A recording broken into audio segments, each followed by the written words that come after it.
What is going on, everybody? Welcome back. It is episode 894 of Pop Culture Crisis. My name is Brett, and I am here with my co-host. Introduce yourself, please. Hello, Crisis Actors. It's Mary. We are back after a little bit of a break. How was your time out of town? It was good. It was very good to get the last. Well, no, it's not the last. There's still a lot more like stuff that needs to get figured out before we actually have the wedding. But it was good to get the. So we got done the marriage license, which in the area we're moving to, or that we're getting married in. You have to get married within 30 days of applying for that marriage license. So we're on the clock now. We've got the countdown. Took care of all of that. So it was a lot to get done, and then we had to do the seating chart, which is of course the yes I'm sure that I would have loved to be a fly on the wall for the seating chart conversation. That's my favorite. It's basically just politics. I know. So how did you decide who I sit next to? You'll have to wait and see. Are you gonna sit me next to like my worst enemy? Yeah, I don't know why you're like my worst enemy, whoever that is, would be at your wedding, but like wait, who would you consider to be your worst enemy? I should know this. Do you have a worst enemy? I should know this. I should have an answer. I need to like level up in life to the point where I have a worst enemy. Yeah, like everybody wants to actually have like a mortal enemy.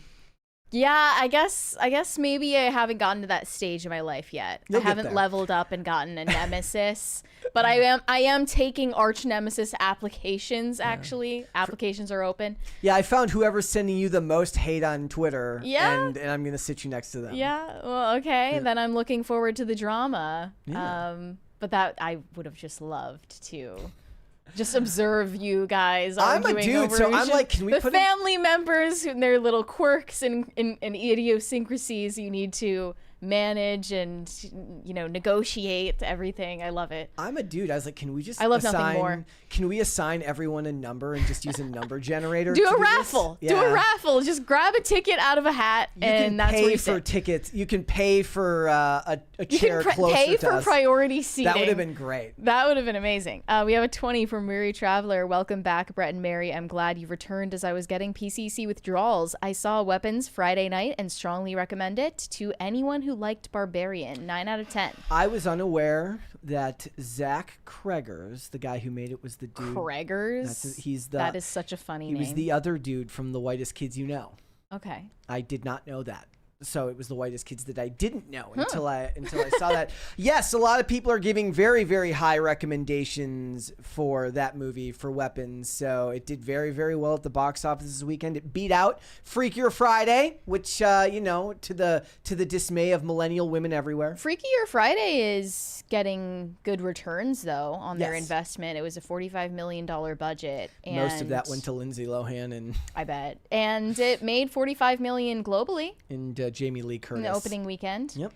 So good for them. So guys, again, welcome back. Would you please hit the like button on this video and subscribe to the channel if you are new here and you have not subscribed here yet already. Please and thank you. Remember to share this episode and all of the segments out with your friends and your family and your loved ones, people in your life that you both love and hate in equal measure. The more people that you share the content with, the faster this channel can grow. So thank you guys so much for that. So what are we getting into today? Well, we are going to talk a little bit about Gina Carano settling her lawsuit with Disney. That, of course, broke on Thursday, right as we left.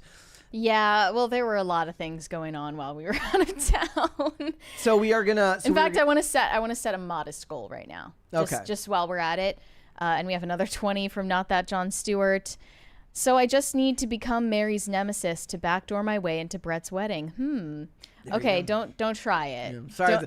Don't test your luck, buddy. We're past the RSVP date, so you can't do that now. It's too late. But my modest goal that I'm setting right now, a little wager if anyone cares, we should get to like 4 crisis parties before we talk about our thoughts on Ringgate. How about that? Oh gosh, yeah. Because we would have, I think we would have covered that had we been in town on Thursday and Friday, but lucky coincidence is that we weren't. Yeah.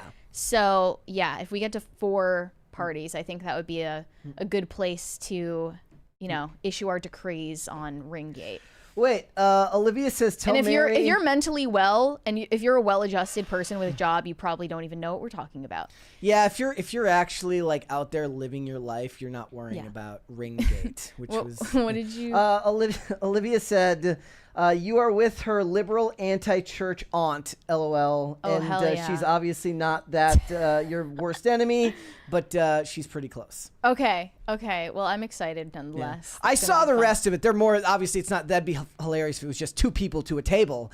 So we had like paper plates sectioned off into seats of 8, and then you put like little clothespins with a name on it to indicate the person sitting there. Okay. Like last week, Olivia was putting everybody's name on a clothespin, and I'm like, "What are you doing?"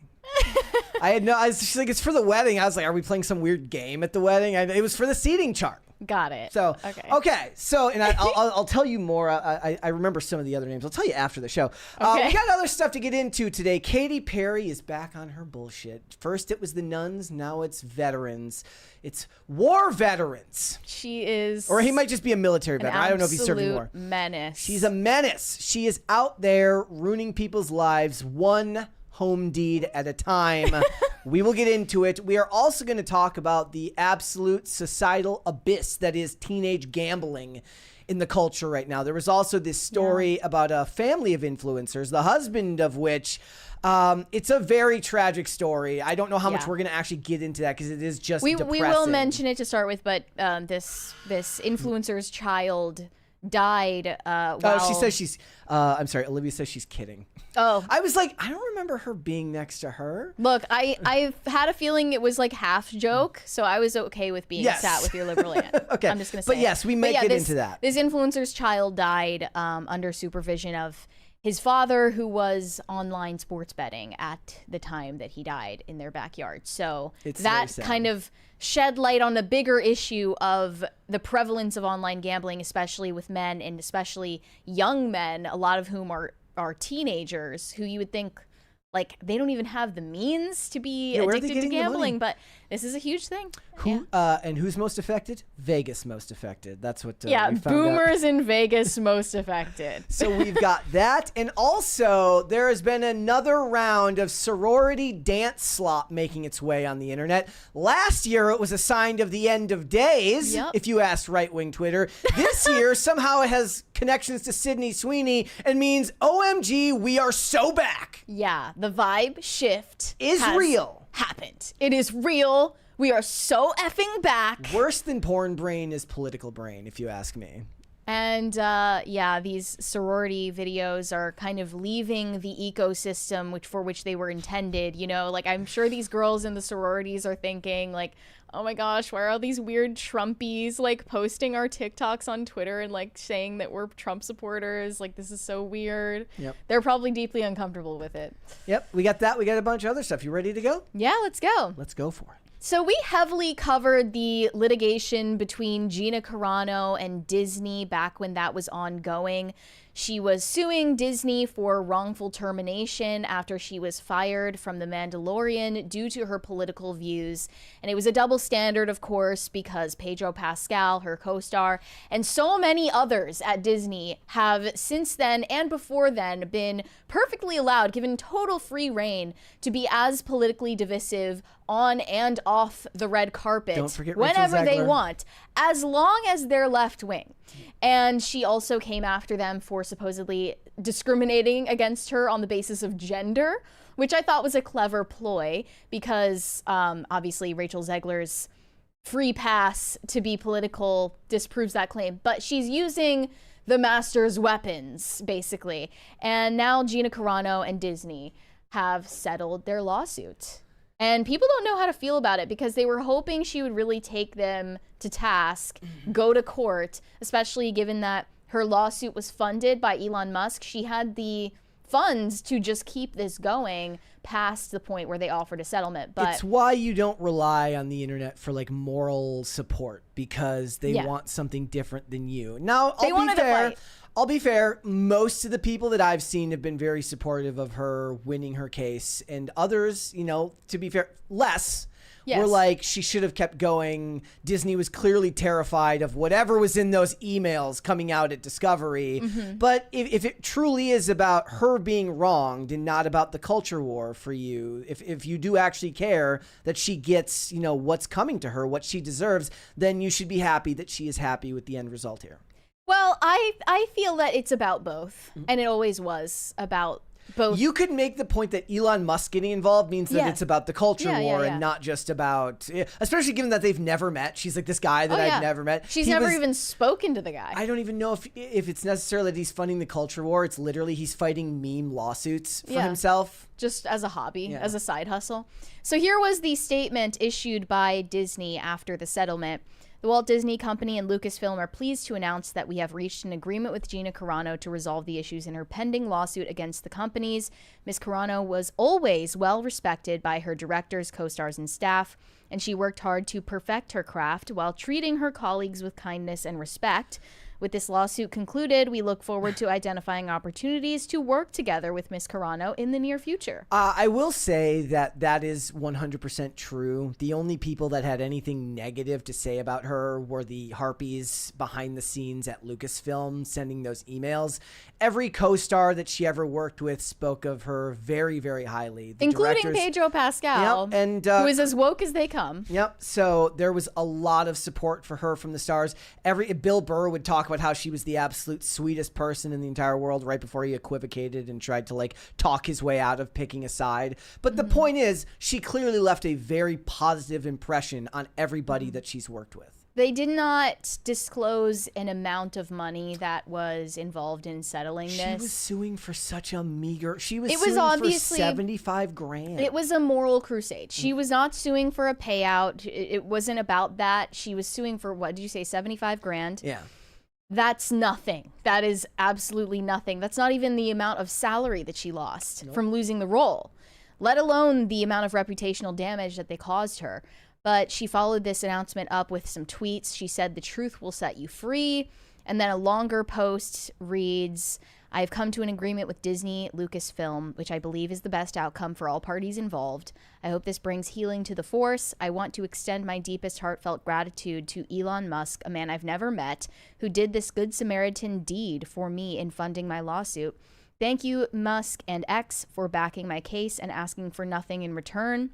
To my lawyers who walked me through this unknown territory, thank you for your wisdom and guidance. I'm humbled and grateful to God for his love and grace in this outcome. I'd like to thank all of you for your unrelenting support throughout my life and career. You've been the heartbeat that has kept this story alive. I hope to make you proud. I'm excited to flip the page and move on to the next chapter. My desires remain in the arts, which is where I hope you will join me. Yes, I'm smiling. From my heart to yours, Gina." She has this innate ability to come off as very earnest and heartfelt. I think she is. She does. I think she is. And if people relaying their personal experiences with her is anything to judge her off of, then I would agree that she's definitely down to earth and authentic. She also followed this up with another post because she had been receiving a lot of interest from the media to talk about the settlement. She said, "Thank you for all of your requests for interviews. I just haven't felt like my feet have landed in order to give proper respect to the conversation. I'll do so when the time is right for me. Taking one more day to relax and celebrate what feels like 1,000 pounds off my shoulders, then back to work. It's been 5 years in this battle, which some understand all too well, and some don't at all, and some far more than I do, and that is all okay. People learn over time. Give each other the grace to learn. The support I've received is mind-blowing and has been for years. It fills my heart with such warmth. My loved ones' phones have been blowing up with positivity, which means the world to me. I hated to see my loved ones having to watch me go through this struggle. It's like watching someone in a fight and not being able to jump in the ring and help them or even throw in the towel because I wouldn't want them to. The baby Grogus all my family's kids got Christmases ago, silently put away, along with Star Wars shirts and toys, broke my heart to watch. Everyone apologizing to me for going to Disneyland or refusing to go. I didn't ask or want that from anyone, but people were properly upset. It has been so sad. So thank you to everyone who has reached out and shown their support. Healing is definitely happening now. No need to apologize to me for having Disney Plus anymore, please. I need to move on. Bring the Grogus out. I'm okay. I do believe positive change is happening. We will see. And don't worry about me. The hate doesn't even make me blink anymore. It doesn't even come close. I already went through that fire. I'm immune to the heat now. Refined by fire, maybe not for everyone, but I consider myself blessed. God knew what I could handle. It all feels incredibly clear, which is an awesome feeling, but I'm not foolish. I know I'm at a new beginning of all new lessons, which I'll embrace in their wondrous and awkward phases. So back to building my new life, which so many people I love who have passed away these past few years didn't get to do. I live with that every day. Do not take this life for granted and do not harbor ill will towards others. This life is far too precious and short. Just learn, focus on what you can do, and live your life. I'm 50 pounds down, still have a ways to go, but that was a huge milestone. This was my 2025 goal, to get my physical health that took such a massive hit these past few years back in order. It's hard work, but so very healing, a healthy kind of suffering I've learned to enjoy again in training and investment in lifestyle, which I will adopt and evolve for the rest of my life. Okay, going to cook muffins before diet starts Monday begins. It's all about balance. Heart, thank you. Grateful for this life. I don't know if women can be a wholesome chungus, but that's what she's literally like the female Keanu Reeves, and I actually believe it this time. Like I'm skeptical of the wholesome chungusification of Keanu Reeves and other stars, but her, I do genuinely believe it. We have another 20 from Pop Culture Junkie. 2 sources told me there was vast amounts of alcohol consumed at multiple parties of Lucasfilm employees when they found their dirty laundry wasn't going to end up as fodder for discovery in the Gina Carano case. I'm sure that they Easy did. to believe that, yeah, they were partying for their own reasons. Yeah, they don't want to be outed as awful people. One of the other things that remained a through line through all of these stories is, as every news outlet reported on this, they would say that she was fired for offensive tweets, and they would never actually show you the offensive messages because she didn't actually say anything that any reasonable person would ever deem offensive. Neither the Instagram posts that everybody talked about, you know, talking about the Holocaust, which was obviously not that when she was talking about the dehumanization of other people. Nothing she said was offensive to any reasonable person, but it was indicative of where the culture was when all of this happened. Definitely. Maybe there is a vibe shift. I don't know. Well, I think that Disney's statement that they issued about the settlement is kind of a sign that they have undergone a vibe shift of sorts, or maybe a mea culpa. Of course, they have not actually apologized. Nope. They did not admit wrong, and they don't have to because of the settlement. So it's still an alleged wrongful termination, if we're being honest. And yeah, although Gina Carano is obviously relieved at this outcome and she's happy with it, a lot of people aren't happy with it. They don't think this is a satisfactory end to the story.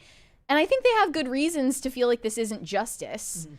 But at the same time, you know, that's just what happens when your life intersects with people online. You know, not just online, but like just political discourse. Like, she became a mascot for a lot of people, you know, who weren't even fans of her to begin with. And they took up her cause for their own reasons. So, yeah, I understand where they're coming from. But, you know, you got to take wins and losses and just chalk it up to this is better than Disney just getting away with it. And if there's anybody who deserves the benefit of the doubt, I think it's her, who's remained very gracious in this whole process, no matter what's been going on. I hope that she got a fat payout, but I guess we'll never know. We'll never know. I guess we'll never know. All right, let's move on. Okay, so Superman actor Dean Cain has been doing a lot of press recently, not for a new movie, but because he has now been recruited by ICE to deport illegals, or as they called it on Fox News, the bad hombres, in LA where he lives.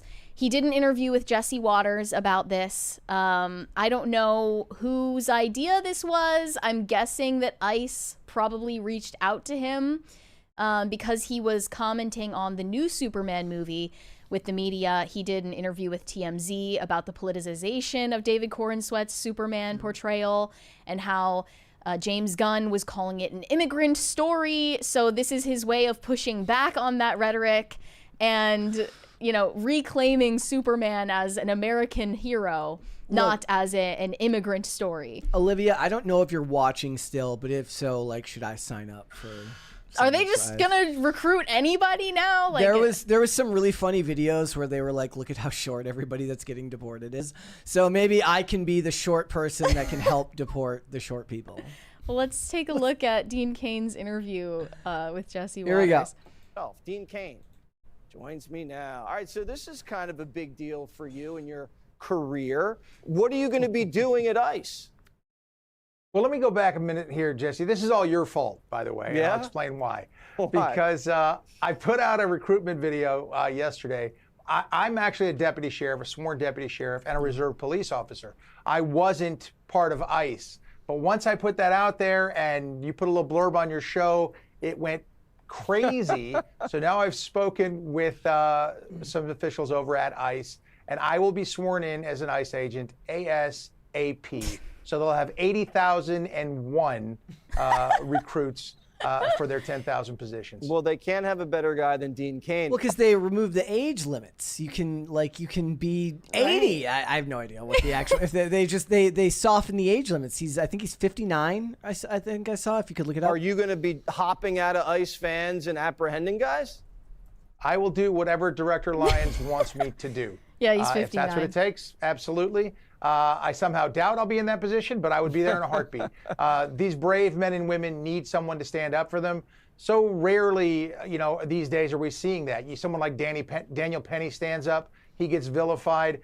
Dan Bongino steps up, gives up $5 million a year, and goes and takes his position at the FBI.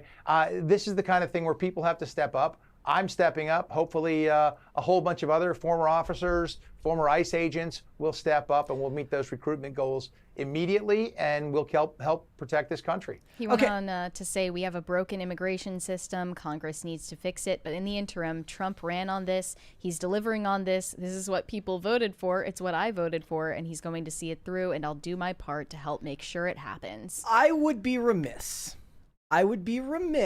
if I didn't dunk on this at least a little bit. Go ahead. Because every time that I see Kristi Noem with a plate carrier on, holding her rifle, and you call her DHS Barbie. Ooh, we're scared. Now, obviously, it's very different. Dean Cain is sworn in as a reserve police officer, I believe in Idaho, is what I read. Okay. And he's in very good shape. Despite being I think he's 5'11", he's the shortest Superman. He's still in very, very good shape and can probably do the job very, very well. But stuff like this always reeks of publicity stuff. Oh, okay. I was under the impression that he lived in LA and that's why it mattered to him. But it says that he currently lives in like a neighborhood of Vegas. Okay. So yeah, he has a home there as of 2023. Yeah. He moved to Vegas from California. I will always for the taxes. I will always love Dean Cain because he loves to get into just the pettiest back and forths on X with people, and he will back and forth and go after people, and he has strong beliefs that go against most of what Hollywood finds acceptable, and he's been doing that for a long time. We can talk about the vibe shift that we were just discussing before, but he held on to these beliefs for a very, very long time. And he's continued to work. He's had consistent work the whole time, but he probably would have, had access to more or bigger roles if he did not stand true for what he believed in politically. A lot of people were not speaking out on the issues that mattered to them prior to that becoming safe. And it's still not entirely acceptable, but we live in an age where Sydney Sweeney can be a registered Republican because of... Dean Cain walked so that Sydney Sweeney could run. Apparently. In a certain sense. Mm.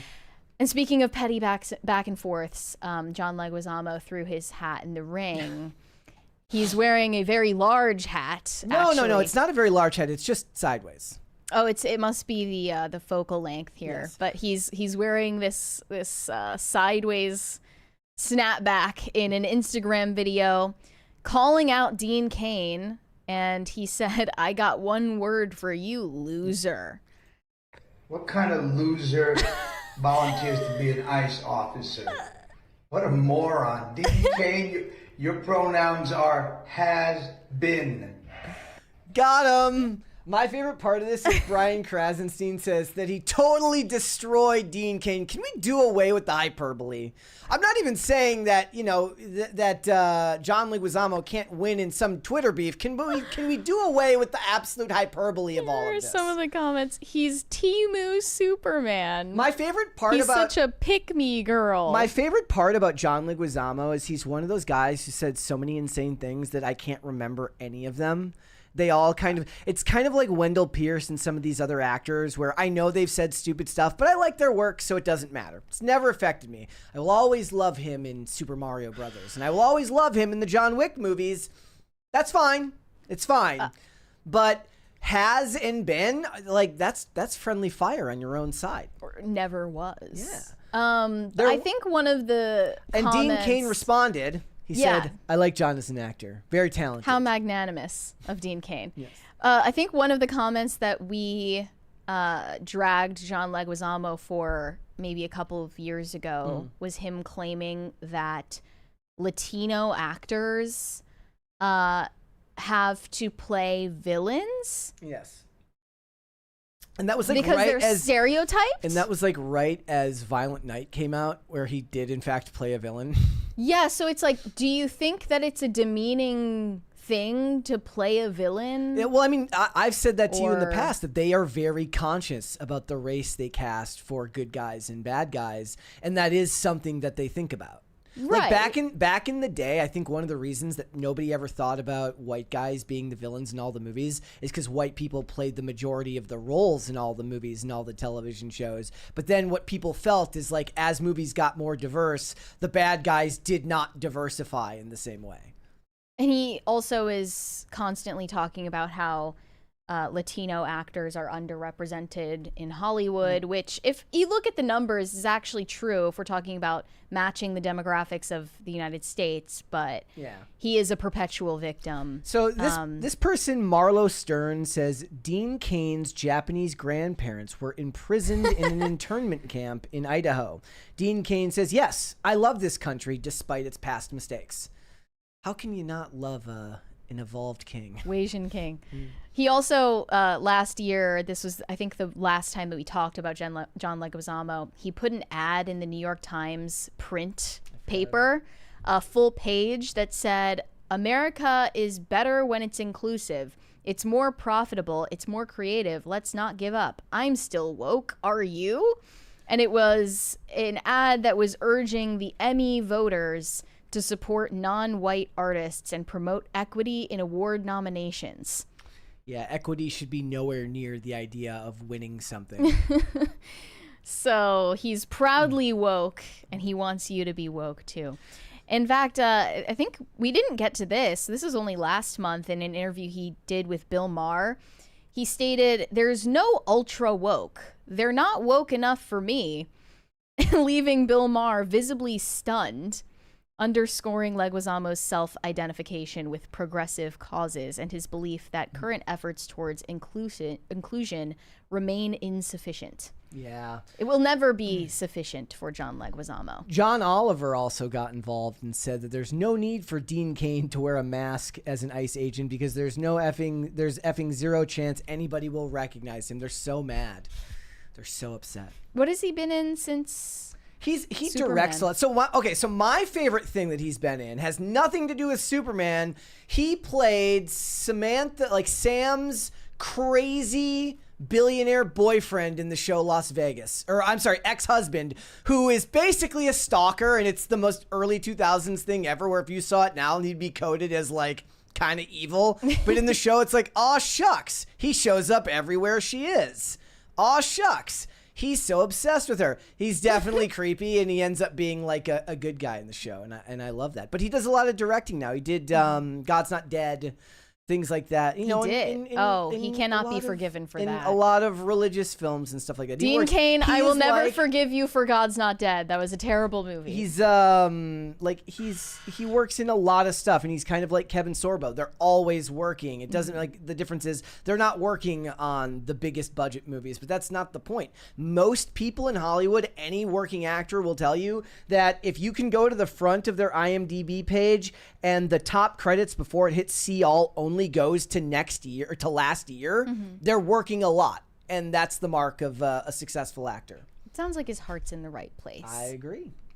So, look, I support it. Look, I'm still going to dunk on it at least a little bit because I think that the Kristi Noem stuff is a bit ridiculous. Therefore, I think it is a little bit of a publicity stunt. But to be fair, he's already a reserve police officer, so it's clearly something. He's also he was like a college football player. I think he almost went pro.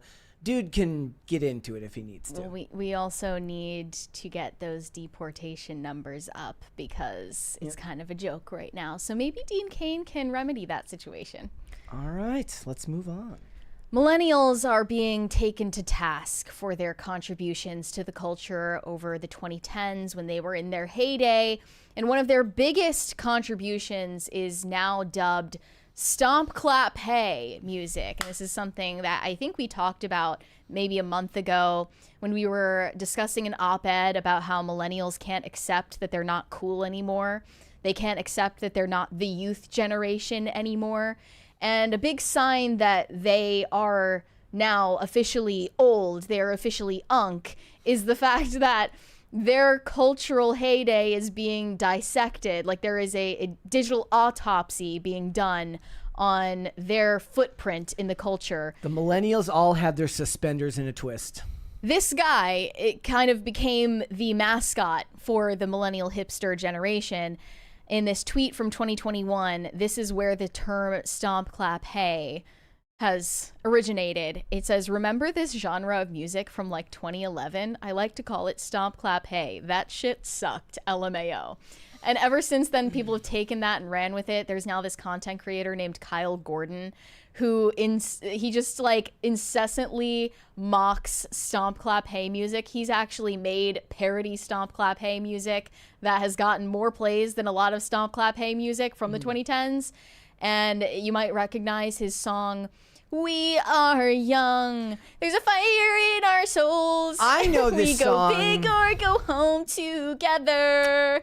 I know this song because Mary will sometimes randomly break out into song while we're preparing the show. And it's always that one. And it's always that one. Yeah. It had an effect on me. And then as this was a renewed conversation on X over the weekend, this video of an NPR Tiny Desk performance by the Lumineers got, at this point, 91.9 million views. And these singers were not who a lot of people expected them to be just from listening to their voices. That's not who sang this song, is it? I don't think there was. I thought it was the Lumineers, No. but I could be wrong. I don't remember. Hold on. Hold, please. We're going to get copyrighted for this, too. Yeah, probably. Hold on. Thank you, guys. This is a much better song.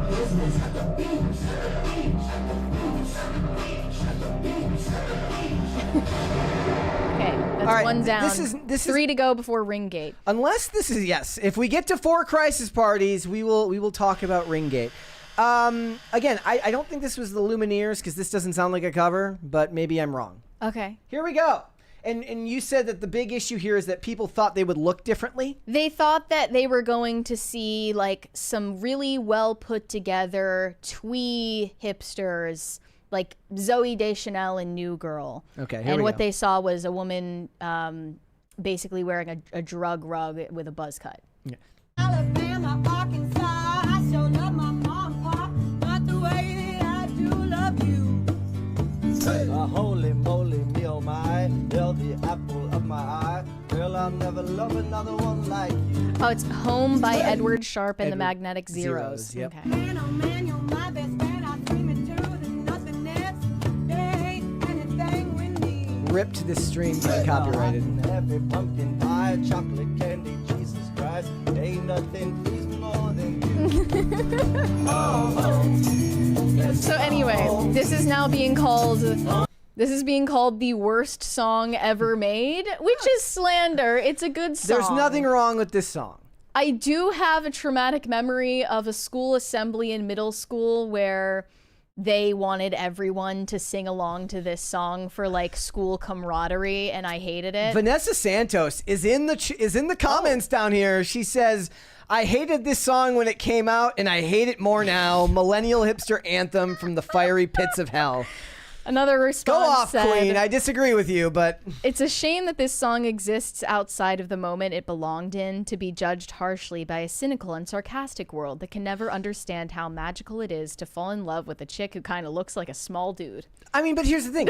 That's what was true of the time. So when Ho Hey by the Lumineers came out, there was something endearing about it because it was reflective of millennial attitudes of the time. Now, maybe that's just because this is the age that I lived through, but there was a lot less focus on what was going to happen in the future. Now, people have picked to death why that is, whether it's because the 2008 financial crash left everybody kind of miserable and only living in the moment because they didn't feel like they had a future to begin with, but they were less concerned with what the world thought because they were drinking their extremely expensive IPAs and putting on their suspenders and eating their expensive burgers in whatever hipster city you lived in. And you can criticize it all you want. Certainly there's plenty of hate to go around for hipsters, but I would at least say that they were being authentic to themselves, even if a lot of people would say that it felt put on. But I think a lot of people have let this video of this performance ruin the song for them and ruin the time in which it was popular for them because of the image that they projected onto the types of people who performed it and were into this culture at the time. It's a fun song. Read the Nick Carter. She was clearly tweaking in the video, though. I will say that. She was fucked up. But this tweet kind of sums it up. What happened in 2010 to 2015, man? We were seized by some kind of faux frontiersman cult for urbanites. Probably the worst cultural era in history. That's very strong wording. So it's marked by Stomp Clap Hey music. Lumineers, Mumford & Sons, Imagine Dragons, etc. Imagine Dragons were not Stomp Clap. Well, they were in that realm, I would say. Like they were definitely closer to like the dubstep era, I would say. Stripped down, exposed brick burger halls with signs saying eat on reclaimed barnwood, dim Edison bulbs, drinks served out of a mason jar. Say what you will, but those burgers at Thistle and Thorn. At the same time this was going on, there was also a large push towards EDM, electronica, electro hip hop, the Ear Milk website, which had all of these remixes of songs and mashups, were a huge thing at that time. It was just pick your subculture. Right. For me, it was it's kind of similar to now, which is like curved hem t-shirts and tight jeans with sneakers. A lot of cardigans. And I'm a cardigan person. And snapback hats. These were all going on simultaneously at the same time. Maybe what you're angry about is that there was actually a culture of choice at that time where you could find a subgenre of music that spoke, and we were still coming out of the tail end of the emo kids who were clutching on for relevance with with all they could hold on to. So there was more than one thing to choose from right there in whatever uptown city you were living in. And now you live in this amorphous Borg of slop that's determined by algorithms. Right. And maybe you're just bitter about that. Yeah, I know. And you should be bitter about it because these millennials enjoyed, I think, the golden age of social media, if you can even describe something like that, when you truly only saw online what you wanted to see. You had a chronological feed of the posts from people you followed, and you were not being forced down algorithmic pipelines, and you were not being like mind raped by Labubu, Dubai chocolate, matcha, dochi, whatever, like it was your choice. And this is the choice that they made. They also said facial hair and flannel, bears and overdone mustaches, popular with the soft urbanite types, lumberjack core, real. Probably that's where like axe throwing bars became popular. Like they brought axe throwing into the I mainstream. still have no idea how they afford the insurance on a place like that allows you to sell alcohol and throw axes. Because you sign a waiver. My goodness. Relatedly, manly trinkets for dudes, beard oil, shaving kits, axes, and leather aprons, modern gentleman brands in subscription boxes. Yeah. Packaged masculinity for consumers. You got you get like 5 shirts in a pack, in a mystery pack once a month. Mm-hmm. Yeah. Real. Yeah. You said that that's not and it was mostly related to masculinity, though. No, it's not. It's the opposite. So, and also most of what they're not mentioning is all the thrift stores. That's where we got all our clothes back then. Was at thrift stores. So if you got your suspenders, you know, or maybe I was just poor and everybody else shopped at like really nice places. If you did go to a decent store, it was Urban Outfitters in the mall. Right. Other than that, it was thrift stores. And none of that has anything to do with masculinity, because any of those dudes in Uptown that were wearing their high water pants and their tight button up shirt and their suspenders couldn't change a car tire if they dreamed of it. They adopted the aesthetic of manliness in an ironic way. And it evolved into that dude who chops wood. Yeah. and since you mentioned thrifting has had a huge downfall as a result of social media in a lot of ways. In recent years, it's now the prices at thrift stores are absolutely insane. They're almost more expensive than buying things new at this point. And you go to a thrift store, you're going to find fast fashion retailers ending up in the dumpster of a thrift store. You're getting like a top that's made of plastic from Shein. It's like if you go came to from China for like $20. Thrifting, it's like you travel to the nice neighborhoods to thrift. Right. Yeah. Yeah, and also because of like people who resell stuff on Depop, the prices are just absolutely inflated. Also, Apothecary Core. Every brand became a Twee Co, all using the same serif typeface. That's true.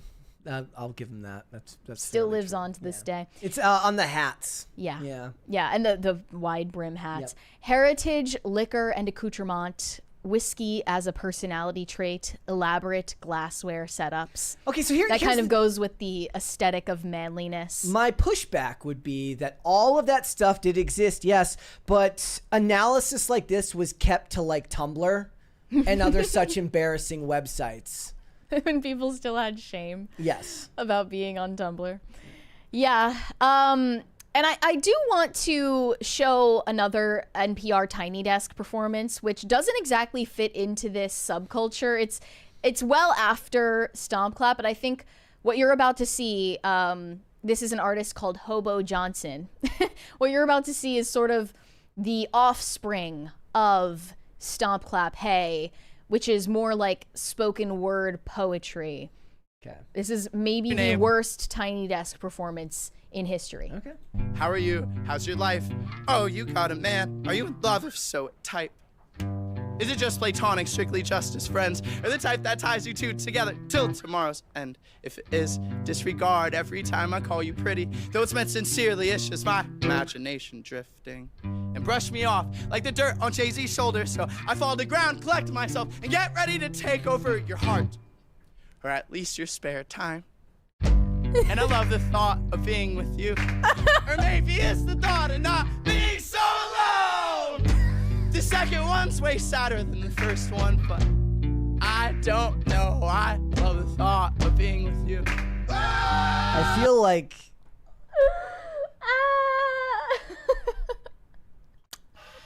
I think this was actually made for Ezra Miller to perform. Oh, yeah, for sure. Could have ended up on the... I'm trying to not care because I just spent a lot of time defending my generation.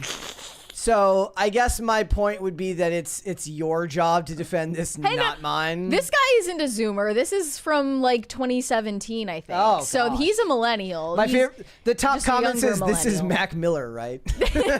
It's Hobo Johnson. Okay, I don't know who Where that have is. you been?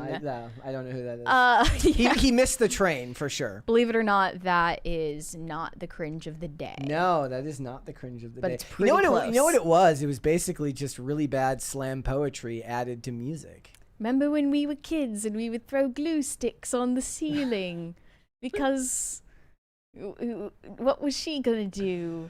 Okay. Well, you know what? I've done my due Didn't put diligence. creatine in my fucking cornflakes. I have defended my generation of hipsters adequately. I say we move on. Okay, let's pretend that never happened. Let's pretend that never happened. Guys, we're at like 1 1/4 crisis parties. If you want to hear Mary's thoughts on Ringgate, you're going to have to get us to 4. Okay, if you all like want the hot goss. There's a 20 there. From Phil That Remains. Imagine Dragons were considered active rock. It was wrong, but I know because we were fighting with them for chart position in the early 2010s. Yeah. Active rock. I don't think I've ever heard that subgenre before. Yeah, it's like what I think of when I think of Imagine Dragons. I also think of like a couple of other bands like The Score, and they were all kind of the same thing at the time. Imagine Dragons is also getting clowned on just as much as, you know, the Lumineers, Mumford and Sons, or AWOL Nation doing Sail. Like Gen Z uses Imagine Dragons songs ironically Yeah. on like cringe content on Instagram Yeah. now. Thank you for that, Phil. Lightning, thunder. So my favorite thing about going back and watching old shows from the 2010s is all of the montages done to songs that just date it. So there was can't take it we were watching this episode of the show the other day, and there was a montage to a 2013 Fall Out Boy song that just I wanted to die. Which one? It was Raise you like the phoenix. I think it was the Phoenix. And I couldn't stop laughing. That was their downfall. Like I know they made way more money after going mainstream, There was but some I good will never. There was some good songs from that album, I but will it wasn't never the listen Phoenix. to that album. What was it? American Psycho. There was the one with, or was it called American Beauty, or was it both? I don't know. I never paid attention to Fall Out Boy's resurgence. I remember So. they came back for Glastonbury in 2013, and it was I think it was Glastonbury, some big festival in 2013. It was Well, they're gonna have a fat retirement. I heard that they only got back together because they needed money, so they're gonna be fine. because they all went off and tried to do the solo thing or the alt band thing, Didn't and work. didn't work. So yeah, you got to come back. All right, let's move on. Let's. What would you like to see? Cringe or cute of the day? Let's see the cringe first. Yeah, we both had this one for cringe of the day weird today. synchronicity there. Yeah, there was some synchronicity there. Here we go. Let's watch this clip. If you're wondering what I eat in a it day at says, Disney here. I started out strong with the corn dog. 470 calories. And then I wanted a Mickey pretzel real burn. 535 calories. Then I had some popcorn. 270 calories. And of course, I can't go to Disney without a churro. Then I 450 calories. had some yummy, yummy blue milk, followed by the outer rim drink. 650 calories. Then I had a lobster roll. And 875 calories. finished strong with some beef stew. 850 to 1250 calories.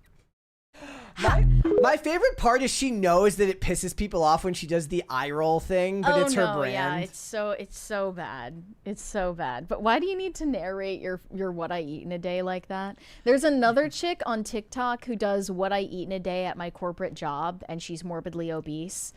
And first of all, she's eating constantly throughout the day, like non-stop. But that's even if you added up those calories, there's no way that she's showing you actually what she eats in a day after getting home from work. She's definitely DoorDashing a feast. And I just think it must be expensive to be obese these days. Like in this economy? Are you kidding me? In this economy, how are you affording that many calories? It's kind of crazy. That's a lot of money, and not. I mean, that's on top of the fact that this lady was at Disney, so it's just like $8 gazillion for all of it. Yeah. Yeah. And also, like, this is maybe an unpopular opinion. I don't know, but I can't stand like sugary alcoholic drinks.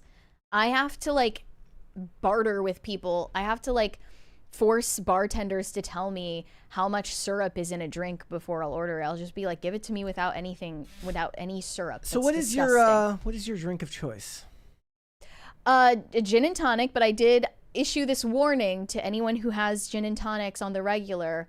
You have to make sure that you ask for it with sparkling water, not tonic water, because I learned that the tonic water has sugar in it. Okay. That's why it was making me sick. In the chat, Old Fox 0015 says Disney accepts EBT now. I don't know if they're joking. I'm assuming they're joking. It doesn't matter. So much for Maha. RFK just put the kibosh on all of the sweet stuff on EBT? Did you see all those videos of the people pissed when they At could the no checkout longer? line, yeah, when they found out they had to actually pay for their groceries. That is Must be they were rough. not happy. I felt for them, man. That was rough. They're like they need their sugar fix, and then all of a sudden, like, oof, that's got to be A rough. sweet treat recession. Taxpayers are like not on my watch. Like I think I read somewhere that 20% of Coca-Cola sales come from EBT. Oh is my gosh. like between 9 and 20%. Well, that says a lot about like the interests, the lobbies lobbying, that he's yeah. going up against. Truly, yeah. All right, let's do Cute of the Day. You know what? I'm gonna save that one because I think Phil would like that one. So we're gonna come back and we're gonna save that one from when Phil's on. So let's Okay. do that. Hold on. We got this one here from Aurora. Says Java has 2 forms: loaf and croissant.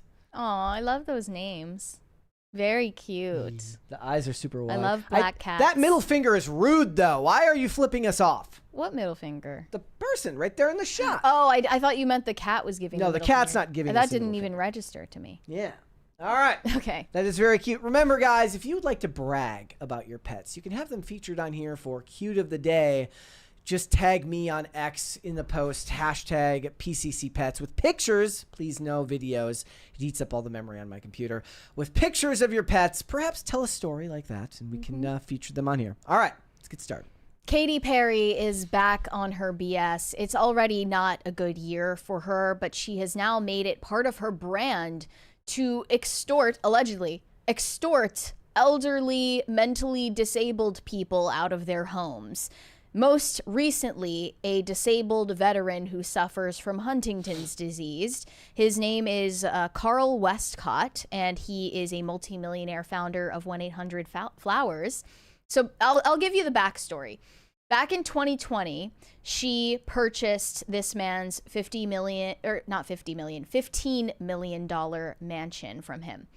And after the sale went through, days later, Carl Westcott had a change of heart and attempted to back out of the deal. He blamed his mental capacity, claiming that he was not in a right mind and under the influence of pain medication after undergoing a surgery when he made the decision to sell. Does she just like troll hospitals looking for people on drugs? How does this become a pattern for you? Like, I understand one time, but twice? I don't know. This is crazy. We have a 20 from Weary Traveler. According to Mousetrap News, as of March 27th, 2025, Disney World does take EBT. I don't even know what for. Amazing. If there's no sugary snacks allowed anymore. So this man, Carl Westcott, has since 2020 also taken a steep decline in his health, and now his children are speaking and litigating for him on his behalf. Now, that would have been a closed case because in December of 2023, a judge ruled that Katy Perry was the rightful owner of this $15 million home in Santa Barbara. They say Carl Westcott presented no persuasive evidence that he lacked capacity to enter into a real estate contract between June 10th, 2020 and June 18th, 2020, the days during which he negotiated and signed. Wasn't the law that got put, like the Katy Perry law, supposed to give like a 30-day... Well, it was a bill. It was a bill. I don't think it was signed. I don't think it was signed into law. Nothing gets passed. But it was Nothing named that after actually her. helps people. Yeah. You'd think there would be some type of grace period. Yeah. So you would have thought that this matter was closed and it was settled, and Katy Perry can let bygones be bygones. But in fact, she didn't have enough. She wanted to continue her legal battle with Carl Westcott after the home was officially hers. It belonged to her LLC that she shared with Orlando Bloom and still does. This is her ex-fiance, the father of her child, Daisy, after whom they named her LLC, which is kind of crazy. So she decided that after the home was officially her property, she was instead going to countersue Carl Westcott, claiming that he now owes her $3.25 million in damages for the time that she, not for her lawyer's fees, but for the time that she was unable to rent out the mansion during their legal fight from September 2020 to March 2024. Oh, because she could have made money off renting it out. And she also added an additional $2.2 million in repair damages, claiming that the home needed to be restored to the condition in which it was purchased. Do you think that her lawyers were like, look, you're going to be paying us to file these motions. We'll do it. But there's an optics battle here. And suing a military veteran with Huntington's disease may not a good look. Be not the best look. Look, you won the lawsuit. You get to keep the house. Fine. He signed it. We could have a whole discussion about whether he was actually had the mental capacity to do so. Whatever. That is done and gone. Do you really need to like risk more reputational damage given the fact that everybody's already laughing at you because you look ridiculous on your tour?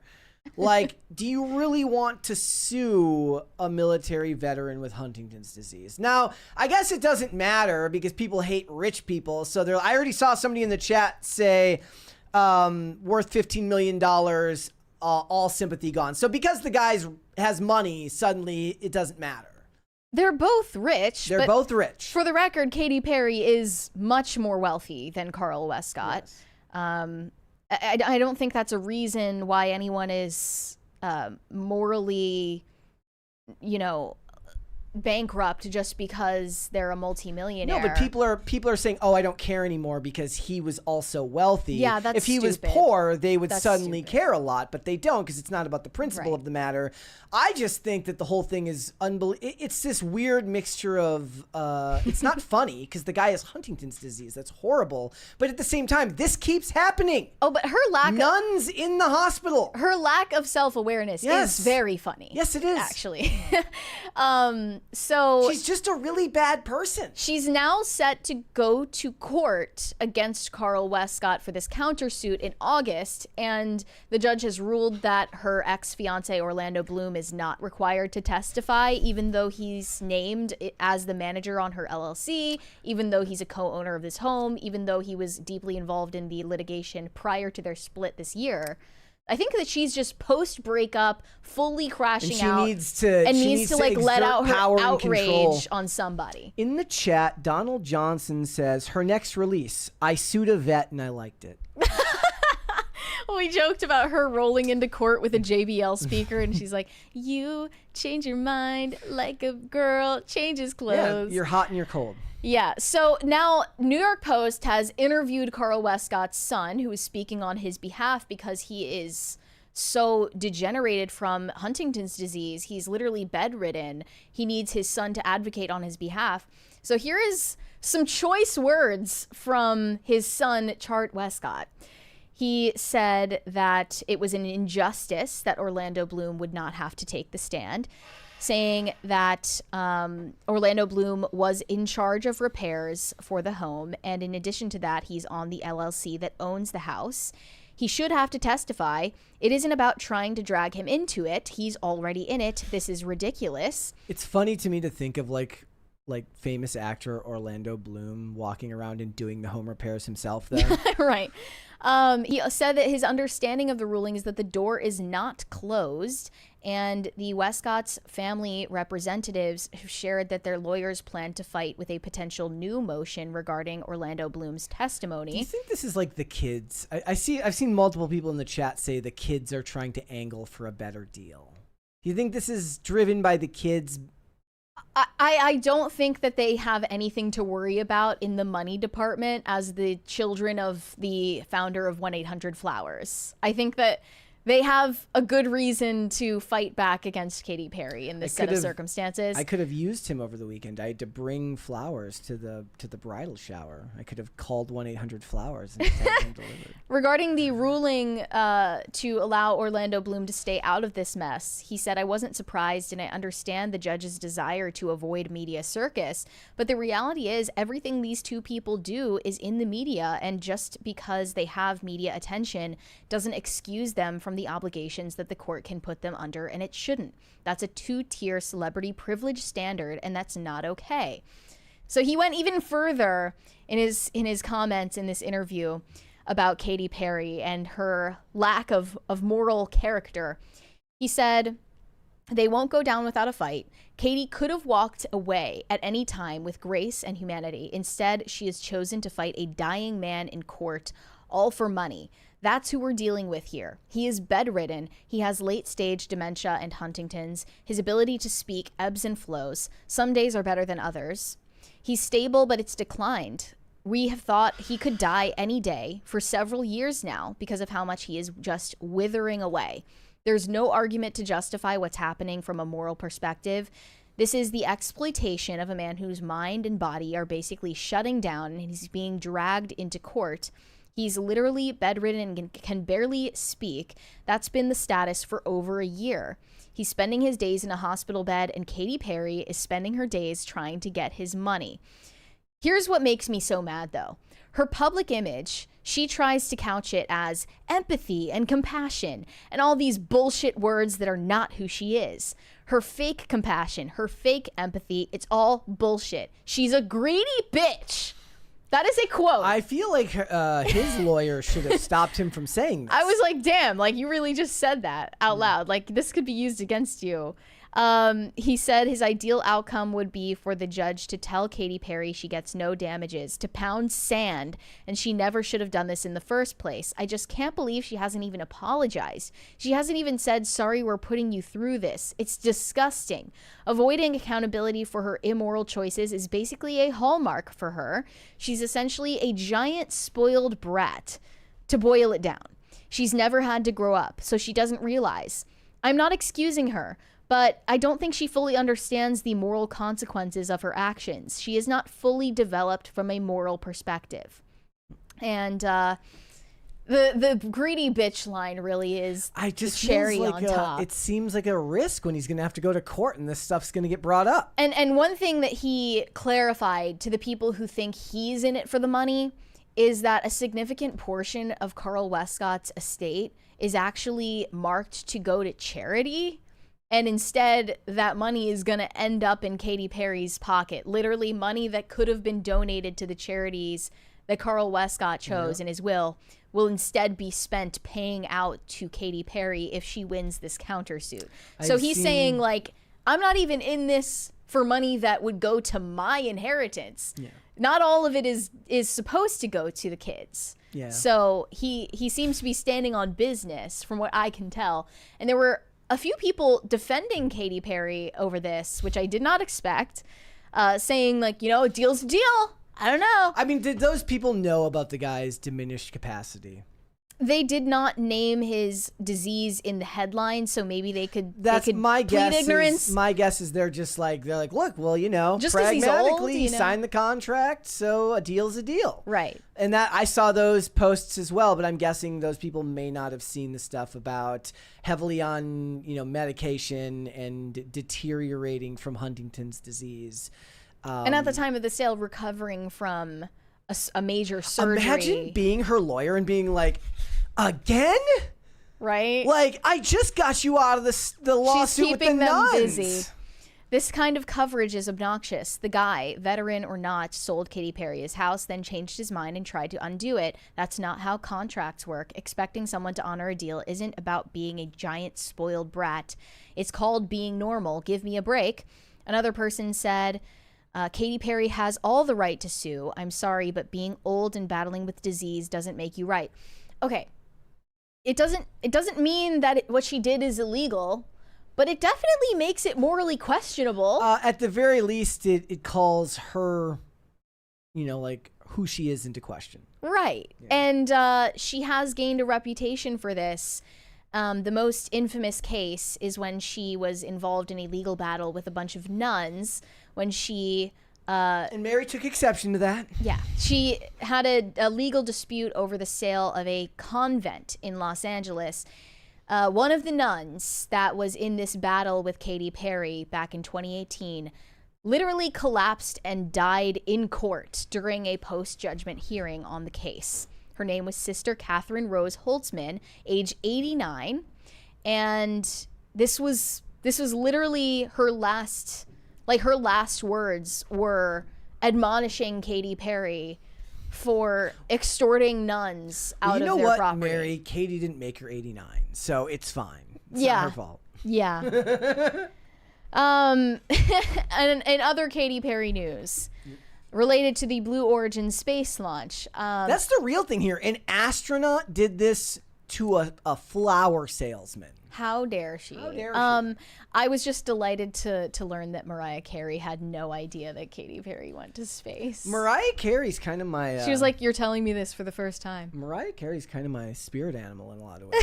She might be the last real diva. I love the sunglasses inside energy. Going to space. You know, like Katy Perry did. Did she go to space? Not for long. I think it was... Where'd she go? Where did she go? No one knows. Pardon? Huh? Into orbit and back? Katy Perry went in... The Xanax is just hitting right there. To You know, Mariah Carey's on She's another like floating planet. in the... Yeah. And this is true. This. I've not made this up. This is true. Wow. I know. All right, Katie. She was proper in space. I'm not mad at her. That's pretty amazing. Yeah. I mean, she hasn't stopped talking about it since, but it happened. That was a low blow. Would you do it? I think I've done enough. She's like, nah. She's on the same page with you. She's like, did you see my Madison Square Garden concert in 1995? I'm the last reason America was actually truly united. Mariah Carey is mentally in orbit in that interview. All right. Let's do some super chats. I'm going to read a couple of Rumble rants here. First, we got this one from Glitches. It says, waking up with Bert and Maudie, 5 a.m. gang here in Australia. Thank you for tuning in. Thank you for tuning in. That's me, Bert, and her Maudie. Maudie, I haven't heard that one before. Spike says, pass the RSVP date to attend. Sounds like a challenge. It's not a challenge. And he also says, meanwhile, John Leguizamo making shitty response videos on the toilet. Was he on the toilet? I knew he was in a bathroom, but I didn't see a toilet. Yeah. That's classless. All right, let's do a couple of other super chats. Shane H. Wilder said, happy Monday, Brett and Mary. Brett, glad to see you and Olivia survived the road trip. One step closer, my brother. Mary, I'm glad to see you survived the land of the Frostbacks unscathed. Yes, I was not, in fact, visiting the Gongo. I actually flew to Canada. That was my first visit to Canada. And do you want to tell everybody how it went? I was in Canada to do an episode of Tammy Peterson's podcast, which went really well. That's Jordan Peterson's wife. Yes. She's great. Loved her and loved our conversation. It was really interesting. But Canada is an interesting place. In what way? Like, my first impression, like stepping off the plane, was seeing a woman in a hijab and her shirt said, "My life, my rules." That's like, who's gonna tell her? Yeah. Who's gonna tell her? Well, I mean, isn't that kind of a hallmark of like of the West now? Western is Muslims. people, you know, they make the choice to wear the hijab. I suppose so. But yeah, the amount of Sikhs and Hindus and Muslims and Buddhists in Toronto was truly stunning. Like, I saw actual Buddhist monks in the garb and everything. I saw this one picture the other day of like, I think it was, I don't know when the picture was taken, of like the buffest monk you've ever seen in your entire life. His arms were just enormous. And how is like, that possible? They're like, he's just planning for when peace doesn't work. Yeah, the immigration crisis in Canada is crazy and totally self-inflicted. All right, let's do one more. Weary Traveler said, like Ring Camera? Not like Ring Camera. I guess you're one of the people who was employed, booked, and busy over the weekend, because what we're referring to is a row over influencer Sarah Stock's engagement announcement. Yeah. We'll get into that if we get 4 parties, though. All right, let's hold off on the rest. We'll come back. Okay. Let's move on. This is an incredibly dark story. I learned over the weekend that an influencer named Emily Kaiser lost her 3-year-old son. He tragically died while under the supervision of her husband in their home. He drowned to death in the backyard pool. And the most shocking part of the story is, according to the police report about her son's death, her husband was actually inside with his attention divided while betting on sports online. This police report states a $25 wager was placed on Jason Tatum scoring more than 40 points on a sports betting app. The police report also noted that the wager was a winner, paying $102.50. It is clear that Brady Kaiser's attention was divided. Surveillance footage shows that their son was unsupervised for about 9 minutes and was in the water for about 7 minutes before his body was found. And he did not go into the water intentionally. He tripped and fell while playing with an inflatable chair. And the Maricopa County Attorney's Office determined that the father, Brady Kaiser, will not face charges because there was no reasonable likelihood of conviction. So this mostly sparked a lot of debates about parenting and also influencer culture and gender roles, people pointing the blame at either parent, grandstanding about it, and finger pointing about who is to blame for this. And I don't really even want to engage with those conversations because it's distasteful. And clearly these two are going through something incredibly dark right now. I can't even imagine how the father must feel as well. Like, I hope that for their sake, they're able to stay together through this and that this isn't going to destroy their family because they also have a new baby. My goodness. From what I learned looking over Emily Kaiser's Instagram page, she has a large following and she's turned off comments, thankfully. So she's not going to have to see the feedback about this. But the debate about it is incredibly distasteful and trashy. But what I did get thinking about as a result of seeing this post is the growing prevalence of online sports betting and online gambling in general, and how this is especially gaining traction with men, especially young men, some of whom are even underage, like under the age of 18. Yes. So when we were out of town, we went to a Taco Bell. Yeah. Indoor. Like, we actually walked into the Taco Bell.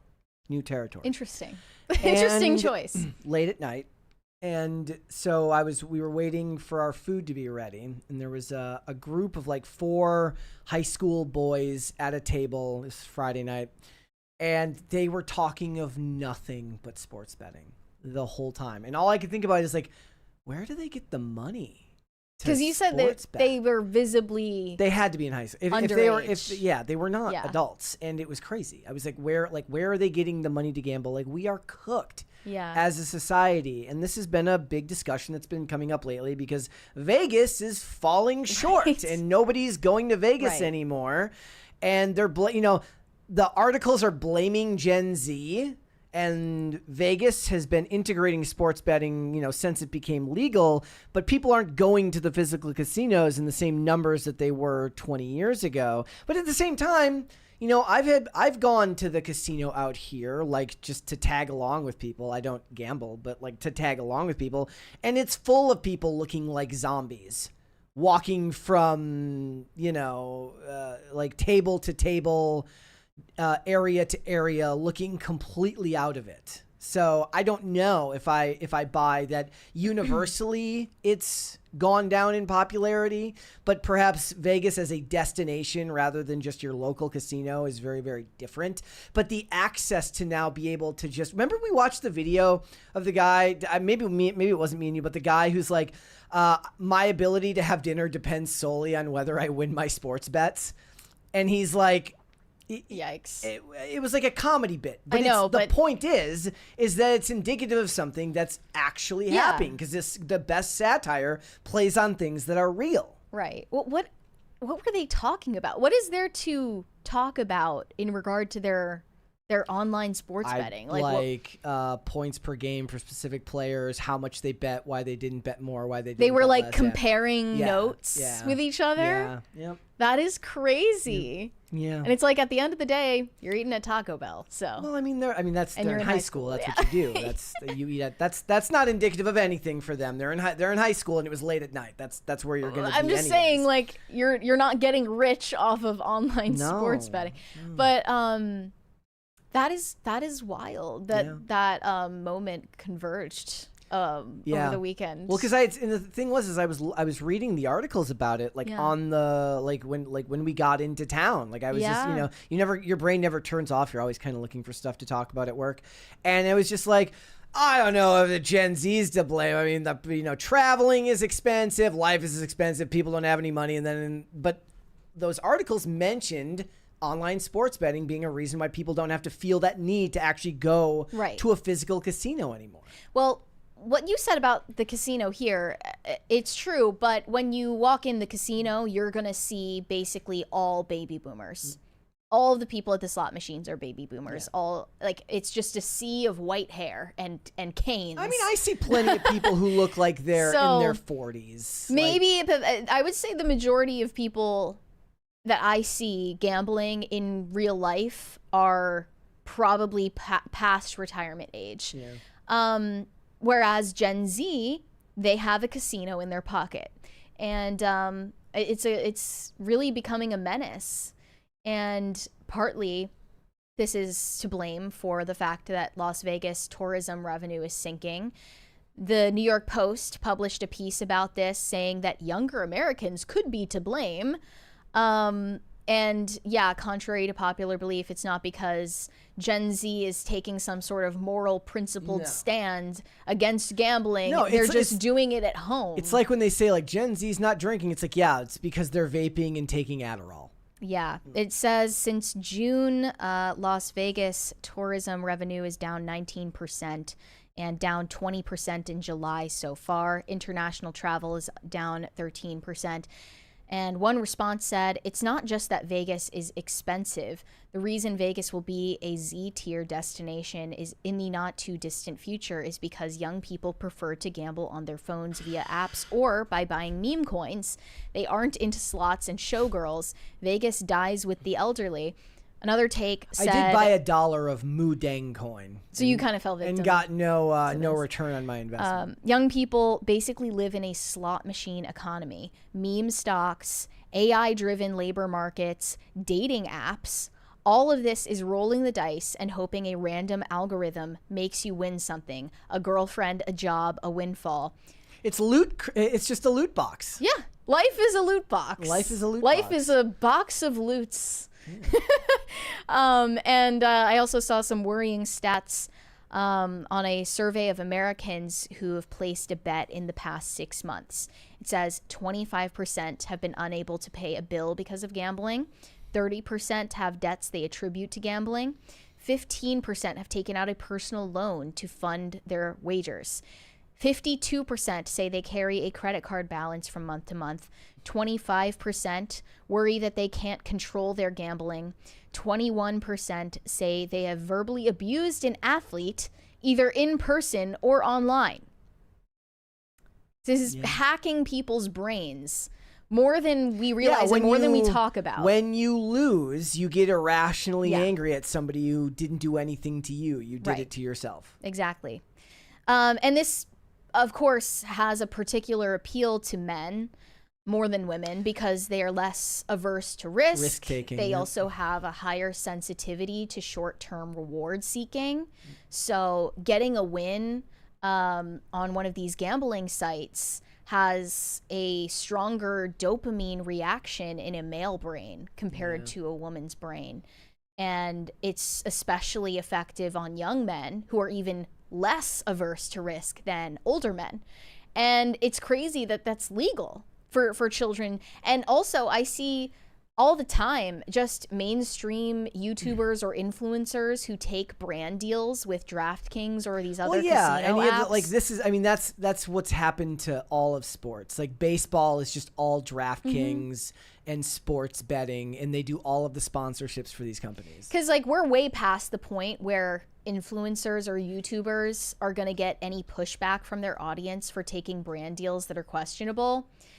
Like it used to be that you were called a sellout for even having merchandise, and now influencers get praised for taking brand deals, and they're like, their followers are all for it. They feel like they've supported this person to the point where they can get these brand deals, and they're like, get your bag, king. Yeah. But when it gets to the point of promoting gambling sites to an audience that is all ages, I think that's morally questionable. Yeah. Yeah.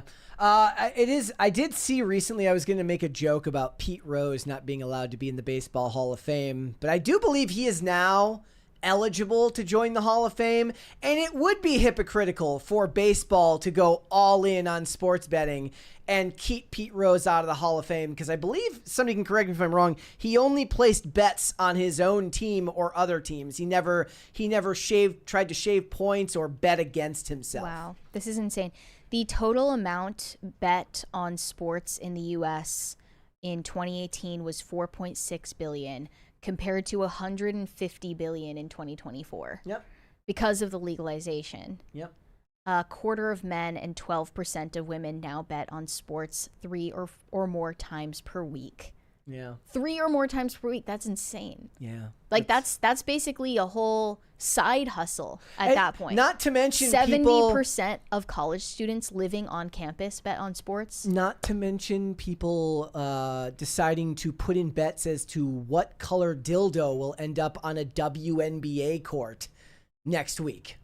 Ugh. And then every viral post that I see on X or on Instagram or TikTok now has a hidden ad for gambling sites, especially Stake. Yeah. And they're not, disclosing the fact that these ads are being surreptitiously injected into everything you consume online. Yeah. It is. It's funny because the company, people here used to go to the casino. I mean, they still do. I never go, but I would go initially just because it was a bunch of people from the company would go. But one of the things about sobriety is you're not you don't gamble either, because it plays on the same pleasure center of the brain. But the idea of going and risking losing my money was always insane to me. Mm-hmm. I'll risk it by buying by buying a bunch of T-shirts I will then throw away after wearing once. I'd rather do that than. Well, that's not really a risk, because you know exactly the amount of money you're gonna lose. It's not a surprise. Yep. I've never found gambling appealing either, personally. Yep. I don't think I've ever gambled. I maybe did a scratch off ticket that somebody else bought and had me do it.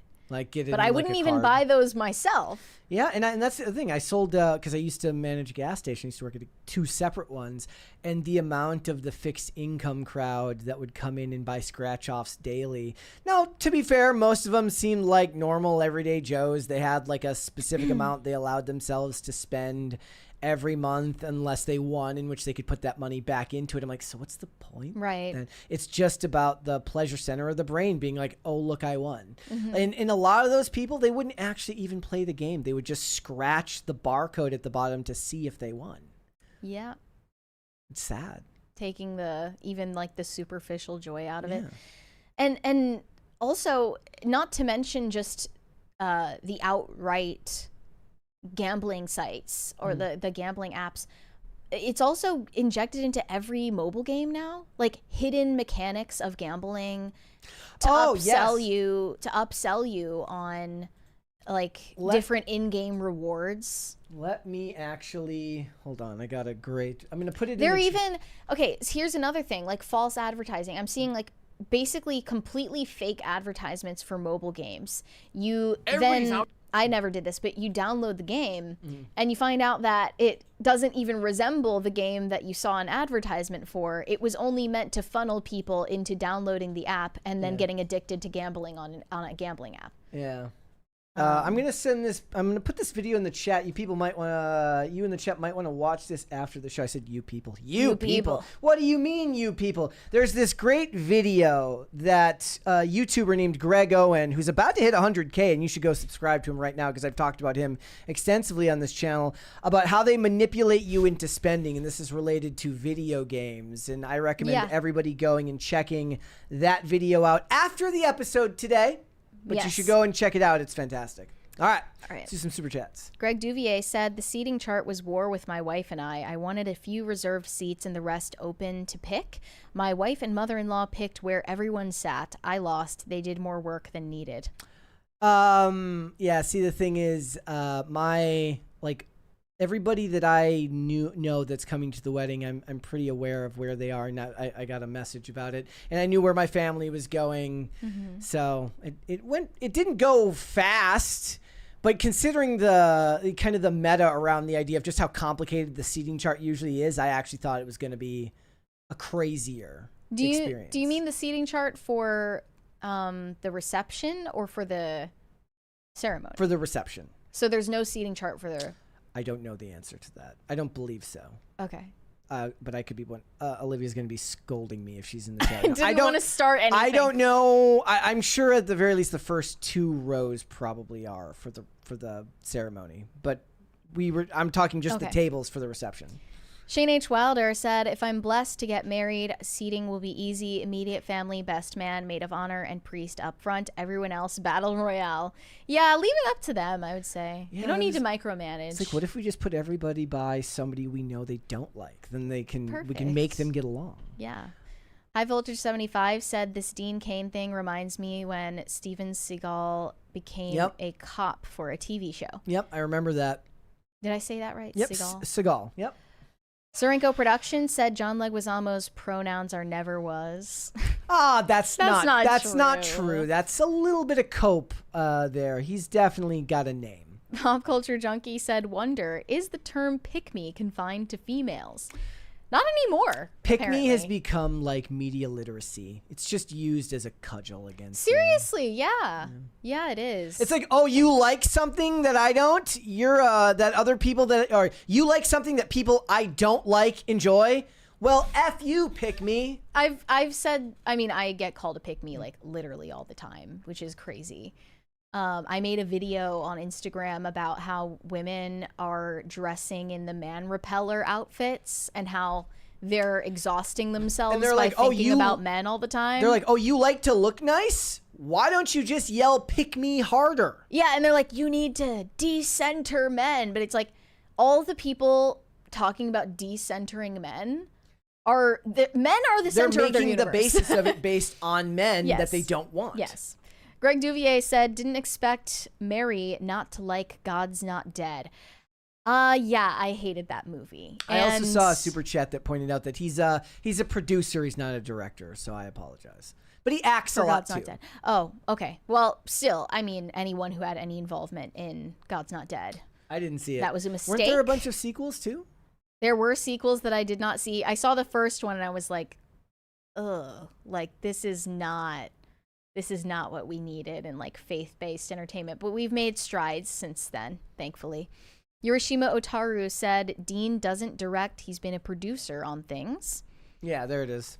Adam said that was the sincerity and authenticity, like how YouTubers are now. It was more indie. The millennial hipsters, I guess. But there was such an irony in it all, so that's not exactly the case. Okay. You know? The irony, I think, came from the fact that a lot of them were probably from upper middle class.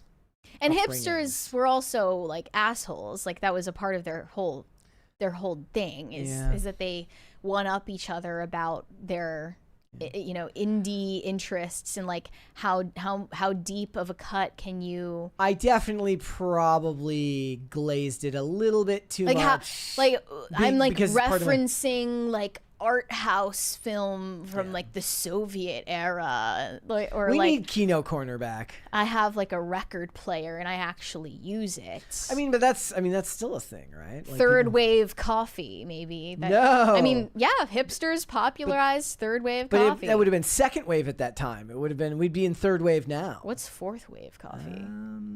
There's just man a hologram. Man repeller coffee. It's just a hologram of coffee and you pretend to drink it. Let's hold off on the rest. Let's come back. Let's talk about sorority slop. Yeah. It's that time of year again where sororities all over the country are in rush season. And that has now engendered the term rush talk, where these sororities collaborate on incredibly intricate choreography, dances for TikToks in order to burgeon their recruitment numbers. And these videos have now reached an audience for which it was not intended, namely right-wing Twitter. These videos are going viral all over Twitter amongst a bunch of out-of-touch boomer conservatives who, for some reason, think that this is a sign of the cultural vibe shift, even though these same sorority girls just last year were being trashed all over the same corners of the internet for being the epitome of what's wrong with women today. because, you know, they're promiscuous, they're taking on 6 figures of student loan debt to study underwater basket weaving, and they are dressing like sleuths. Now, all of that criticism has been parked aside, and we're to believe that they are the harbingers of the rise in, you know, conservative values, and they are bringing back conventional beauty standards. Okay, I don't know if it's taking about... they're taking the torch from Sydney Sweeney's American Eagle ad campaign. They're defiantly wearing jeans and hating wokeness. The tie-in to Sydney Sweeney here is the most internet. So far-fetched. It's the most I live online thing. I not even live online. You're fantastic at framing a narrative. Yeah. And finding the right Well, they're words not to even attach that it. good at framing the narrative because I'm not buying into it, but we'll play these videos without the audio. This one says, Sydney Sweeney has sparked a cultural shift in America toward celebrating white beauty. Sororities around the country are going viral for their dances. This one, so fresh and so clean. This is from the Patriot Oasis on X. Then Dom Lucra said the University of Tennessee's Kappa Delta sorority is going viral after joining the sorority dance trend in American jeans that is sweeping the nation. Yes, it's sweeping the nation. And they're wearing jeans, of course, as a signal of support for Sydney Sweeney's eugenics campaign. Right. And they just started dancing in TikToks this year. This isn't something that sororities have ever done. They weren't ever doing it before. They saw the ad campaign. They're like, let's go make this elaborate routine now. Yeah. The Patriot Oasis said that the University of Tennessee's Kappa Delta sorority is going viral for their video wearing jeans. This is rapidly becoming a major national movement in the right direction. Hold on, I'm so confused. Am I missing one here? Yes. Okay. The Patriot Oasis posted They're the all University from- of Tennessee. They also said America is healing. Sydney Sweeney has paved the way for white beauty to be great again, despite the fact that these sororities have, you know, women of all ethnicities in their videos. This one, also from Patriot Oasis, says Clemson University's Tri Delta sorority is going viral for their new rodeo-themed jean-wearing recruitment video. Wait, American Women in Jeans is back. in Jeans is back. They just stopped. Like, look, it was nothing but fat bitches in Calvin Klein for like 20 years. And then just now, because of Sydney Sweeney, women are wearing jeans again. I forgot every time I go. Everyone stopped wearing jeans for decades. And then Sydney Sweeney's commercial came out. And we thought, what have we been doing all this time? Let's go get some jeans and stand up for white beauty or something. I do want to point out, however, it's just as an aside, that you should fear whichever woman is at the front of any of these videos. The absolute the absolute level of control that person has over her own social hierarchy is that of a cult leader or Machiavelli or any person, or even Donald Trump per se. That is a terrifying individual to try and cross. Do not try it. Right. You will lose. Talk about dark tetrad, right? Yeah. Sorority at the University of Alabama is going viral for wearing jeans in their latest recruitment video. They're wearing skirts! Sydney Sweeney has opened the door for women across America to celebrate pure American beauty. They're wearing skirts! This is just SEO modification to try and control who sees your video. Because you know that jeans is popular right now. Jeans. I'm just at a loss for words at this point. Like, they're wearing jean jackets, I suppose. But yeah, I'm seeing a lot of denim, for what it's worth. Yeah, so they think that sororities never made dancing TikToks prior to 2025. And it's like you said at the beginning of this. Last year, these same videos were being demonized because the women were attention-seeking and evil. Right. So it really is all frame the narrative. You could take the same video and frame it 2 different ways, and you'll find your audience. As long as you put enough fire emojis and we're backs. Ad revenue is going crazy right now. One reply said, did most Americans not know about Greek life recruitment videos before this, or is this rage bait? Sororities have been doing this for decades to get hot girls to join for optics. This isn't for the guys. That is true. It is a video made for the eyes of potential recruits that go to their university. And side effect of the internet. Your videos Yes. find their way to places they were never meant to be seen. it was then, algorithmically hijacked by a bunch of right-wing anon slop accounts that are using it to get ad revenue off of their posts. And it's working. And those same accounts were responsible for claiming these sororities are degenerate hellholes less than a year ago. And another one of these accounts, Gunther Eagleman, posted a video of Sydney Sweeney's Baskin Robbins ad campaign from earlier this summer saying, "Liberal trigger, another Sydney Sweeney ad just dropped." And Yashar Ali replied saying, "This came out in June and liberals had nothing to say about it." Well, it's because the algorithm had not yet decided that Well, it was controversial. Gunther Eagleman's response, "Cry more. Cry more, liberal. Cry about it. Like, stay triggered. Stay triggered. Okay? Look who's triggered now." Okay? This is... Okay, this is where we this are is true. at. Okay, so in the chat, Pogo says, well, it's the environment we created. Yeah, in a lot of ways, this is the world the culture war has created around us. I'm sick of it. I'm sick of it. This is how the right becomes cringe. By way of victory. I find it more interesting to find out just what the girl at the front of all of these videos has on all of her classmates. That's what I want to know. Okay.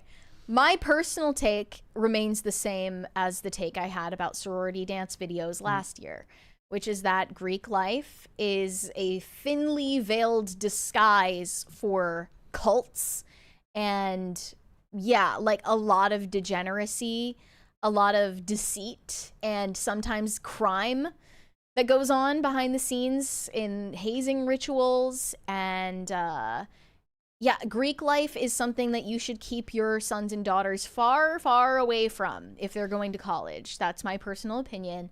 I've heard way too many horror stories.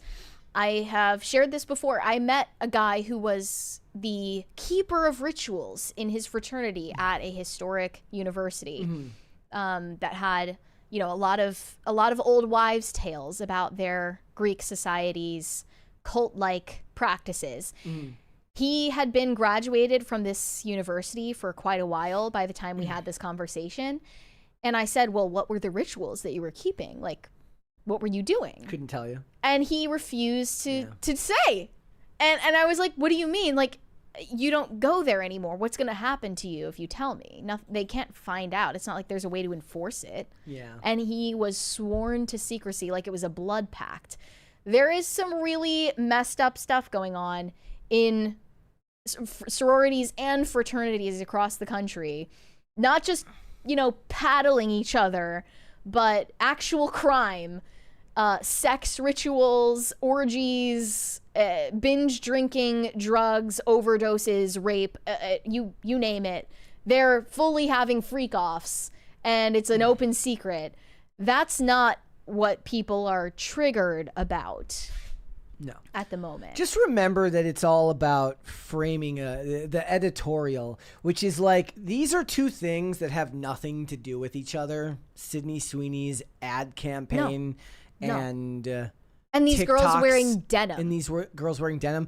But if somebody, a clever somebody, decides that they are, then they shall be. Because they have told us. Yeah. And now we have to talk about it and pretend like they have something to do with one another when they don't. And these women have been making these videos for a very, very long time. Stay triggered, liberal. We need to I'm guessing that the sorority girls in question don't like the fact that their videos are getting circulated to a corner of the internet that they would have remained completely ignorant of otherwise. Maybe that's how you create all of those women who hate the president because he acts like her dad that Phil always talks about. I guarantee you the vast majority of women in these videos didn't vote, and their maybe their dads who are paying for them to go to school voted for Trump, maybe. Yeah. And I bet the vast majority of them are liberal. Yep. And their decision to make sorority recruitment videos has nothing to do with Sydney Sweeney. It has nothing to do with politics. It has nothing to do with a vibe shift or wokeness or anti-wokeness or white beauty. Go to all of these women and ask them their position on birth control, then come back to me. Ask them if they're on birth control. Yeah. That would be a great, temperature check on where we're at as a culture. All right. Let's go to Super Chats. There's a fly that's terrorizing me. They're always terrorizing us. Okay. Mary Perry said, my sister took me to the Lumineers concert last week, and let me tell you, it was a waste of money. Avett Brothers were so much better. I'm not sure I'm sorry know who they are. that concert was a waste of time. I bet you I would have had a grand old time if I was there. I saw a TikTok where this person was recording all of the crowds filing out of a Lumineers concert recently because they're still touring actively. So and the tight shirts fit just a little bit tighter. The suspenders were a little bit suspendery. No, they didn't even look like hipsters. Like the people who went to the Lumineers, they were more so like the girls were in prairie dresses and the guys were just wearing like normal Gen Z white Zoomer attire, like the crew socks. Wait, so they were millennials dressed like Gen Z? No, there were Gen Z there at a Lumineers concert, which took me by surprise. Because they're there as they are now the actual hipsters listening to music not of their time. Yeah, and I do think that millennials get unfairly maligned. Like they're not the worst generation to have walked the earth, and Gen Z does rag on them too much. I like that they popularized, craft cocktails and beer and coffee, and they care about high quality goods. They were good at branding. I like that they were good at branding. I like Millennial Pink. I like Glossier. I like the burgers at Thistle and Thorn. They're good burgers. And I like What are you broke? You can't afford songs. I like dubstep. I like I like the Cobra Snake. I'm gonna go listen to LaRue after this. I like Tumblr photos from back in the day. Yep. There are so many things that are interesting about them. If I could afford to eat at Thistle and Thorn every day, I would. Totally. Yeah. I love a burger with a knife in it. Weary Traveler said, waiter, more Thistle and Thorn burgers and stomp clap, please. Hello, sir. Could you please give me another expensive burger and the song Ho Hey on the jukebox, please? Shane H. Wilder said the Strumbellas were the end of Stomp Clap, although Spirits and Shovel and Dirt were both vibes. Shovel and Dirt sounds exactly like something of the time. Omega Red Fan said, 2011, I went to this dubstep pool party. I saw a bunch of people making out in the pool. It was absolutely cringe. Well, I still think that dubstep was actually created. It was made mainstream because Michael Bay made Transformers first, which always had robots that sounded like they were having sex, and that led us into dubstep. Oh. Whenever the Transformers would transform, it would make the sound, and that led us into dubstep, which was just robots having sex. He was apparently announced to be working on Transformers like 6 or 5, whatever. Just bring on the Robo-Slop. I can't wait. I hope it has a dubstep song in the intro before they have the Linkin Park song for the credits that they always use. Lindsay Sterling's career was popping back then. That it was? Thank you. Yeah, people were wearing Aztec print. Yep. I had my own. Big. I had an Aztec print tank top. I did. Lots of chevron. Chevron was everything. Yeah, that later evolved into houndstooth. Really? Yeah, for some. I thought that was more of like a 2009 houndstooth. Yeah, maybe it was houndstooth led into chevron and in Aztec patterns. I had again. This is all literally. It's just go to Urban Outfitters at that time period, and that's what you had to choose from. That and Levi's 211 and 210s. Take me back. Even experiencing that as a Zoomer who was in middle school at the time, it was so awesome. I clearly have not done this job for a couple of days because I keep going to the frickin' 3-person screen. Hello, black screen. Yeah, I had, when I was 12, I had an obnoxious suitcase that was just like neon pink chevron. Because that was cool back then. Wildcard says old school dubstep was like STS9. Yeah, I had a skate section to STS9 back in the day. And you could still go to Starbucks and get a non-sippy cup lid back then. Dingus Khan says Ed Hardy and Affliction shirts. That was before this. Well before, yeah. Well, that was like more mid to late 2000s. Yeah. With the with like the jeans, with the bedazzled jeans. And I see Zoomers making nostalgia content about this era of the millennial generation. They want to recreate it, but you can't recapture the magic of having an iPhone 3. You just can't. Or 4. Unless you buy one and you live your life that way and really dedicate yourself like a monk. Yep. If Apple didn't make their old models of iPhone inoperable, I would have an old iPhone. I mean, they should, like, the fact that they haven't started re-releasing some of the designs, like a re-released iPhone 3 would go hard. I would totally buy that. No updated camera. Leave the tiny little pinhole camera on the back. Absolutely. And a physical button. This is why I have an iPhone 13 mini. Yeah. And it's huge. If you placed this next to an iPhone 5, it would look like a flat screen TV. This is the smallest operable iPhone that you can have now. Yep. And I'm very disappointed that it's it's the last of its kind, because they're not going to reintroduce the mini versions for the next cycle of sad. iPhones. So I'm effed if I mean, need to get a new one. I've been holding on to my Galaxy S20 forever just because they got rid of expandable storage from Android. Like I have to use cloud, and I've been thinking, actually, I've been flirting with the idea of going on Amazon and buying a refurbished iPod Touch just for the camera quality alone. Like, the photos just looked so much better, more soulful. Yeah, I'm incredibly jealous of millennials in a lot of ways. There, you could go and buy that tank top. I would give it all up. I would give up, Uber. I would give up all of these luxuries that we've accustomed to. Okay. To go back to this era. Okay, I don't know who's buying this one, though. I didn't know you could still sell stuff like that. Yeah. Apparently. Damn. Spike said, do you remember the great 4chan raid on Tumblr? I wasn't on Tumblr until very late in the game, so no, I don't have a living memory of that. Phil that remains... Oh, no, I already read that one. Yurishima Otaru said, algorithms have dominated music for over 15 years.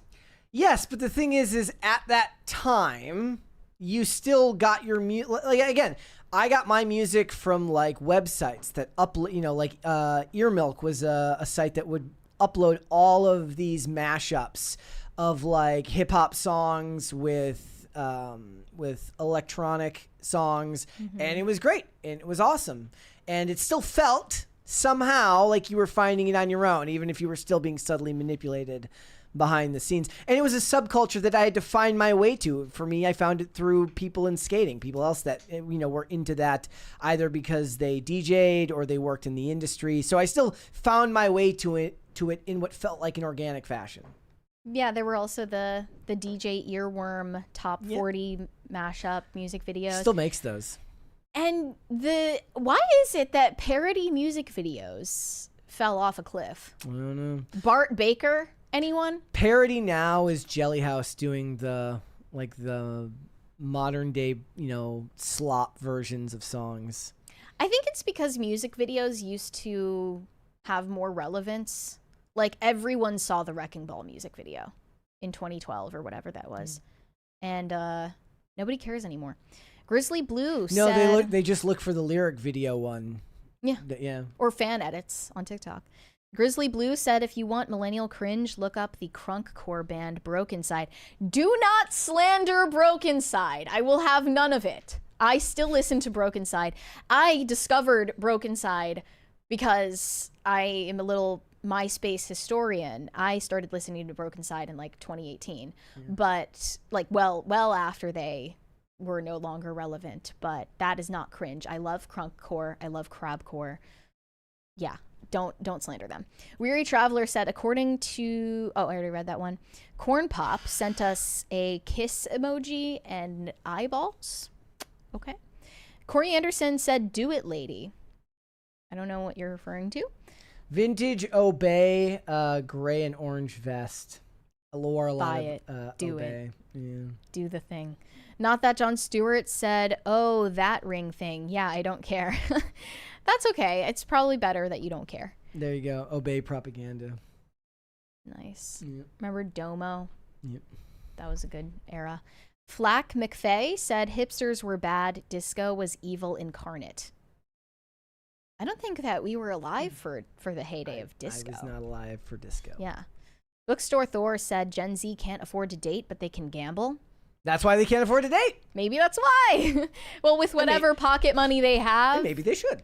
I think that they just know that being fiscally responsible doesn't have as high of a reward as it used to have. It doesn't lead to anything anymore. At If least any. it can, but not in the same like lowest common denominator. You put in the bare minimum of effort and you'll get a lot out of it. Whereas now you got to be some type of crazy, you have to game the genius system. And or at least it feels that way. Yeah. Shane H. Wilder said, I never gambled, always felt like a waste of money. I did have a coworker that gave everyone scratchers for Christmas. Most I ever got was $2. There you go. I think I remember getting like 20, maybe 50 on a scratcher one time. Adam said there was a gene pandemic. Where was I? Well, duh. Yeah. Of course there was. Nobody wore jeans. After Bush left office, jeans just disappeared. And then, thank God, Sydney Sweeney showed up to make jeans great again. Yeah. They were gone. Nobody knows where they went. Last time we saw them was when those ads of the fat people in the Calvin Klein ads. All the jeans were just raptured. They just overnight. disappeared. And then they reappeared. To be fair, I don't ever wear jeans, so I don't either. Yeah. I wear not jeans. I've tried, but it's just not for me.